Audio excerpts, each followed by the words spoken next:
Hauzik Laiba Manipur gi Pibam Masida election campaign dagi hena maru oiribasi miyamga laingaka wakal taminabane bot Khomba Haibasidi chinna Khomgadaba Natte Thabak na Khomgadabani haina Manipur gi Chief Minister Nongthombam Biren na phongdokkhre wafamasi handak pangthokadawriba Lok Sabha mikhalga mari lainana BJP Manipur gi spokesperson Elangbam Johnson gi Kaisamthong Elangbam Laikai Laiba yumda pangthokpa campaign amada mahakna phongdokhibani Thoramaduda Chief Minister N Biren hai mamang chehigi metang ahumdagi thorakiba irangasi hena chau thoraktanaba laingagasina akan mamongda honaraga laki irangasi matau karamna haurakibano haibagi matangda chamamnaba khara maitei singgi marakta laiki Aikhoigi yeknaba amadi marupna kanano aikhoina chaliba maike asina kadomdano amasung kanana lamjingani haibana chingba kayagi matangda chamamnaba laikibana aikhoi masel onsinnaduna chayenaba thoganki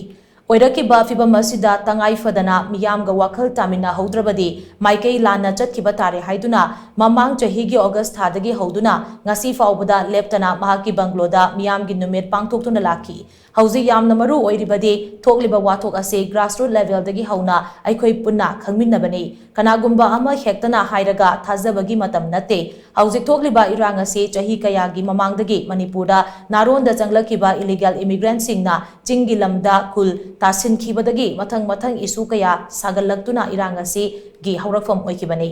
record kharada kumjali singani tarukdagi taran Nipan Faubagi Manunga Sida Churachandpur District Khul Chamapan gi mathakta hengalaki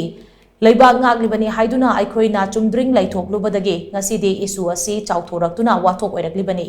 haukibana haukrabasu tungda lakadaba mikhal singdadi lambi koilas thaba community hall amade maira sankhara saraga bot Khomba gi politics asi toklasi Mangda tariba isu kaya asi nathaiduna chatpagi mahuta statusina mayoknariba maruoiba isu singi waroisin puraknaba honaba mathau tai haina Chief Minister N Biren na makatana phongdokhi ngasigi thawramaduda Nagaland government ki tourism minister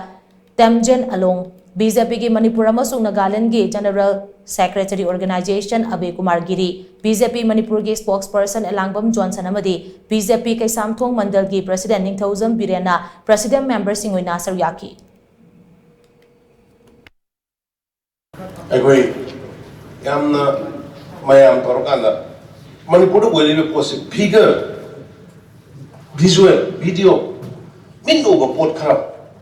Manipur Prajas and the Kangan Tazero, Tazadi. September, the Yahoo, Hatari Panchi,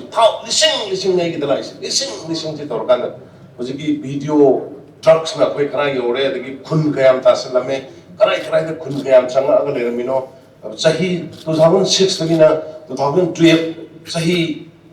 2018 sahi trying to gi manung se kun chamapan ga mokra tho henkal mi se karai no kari gi democratic district home se kata henkal lai no karai dagi attack tori no gaisi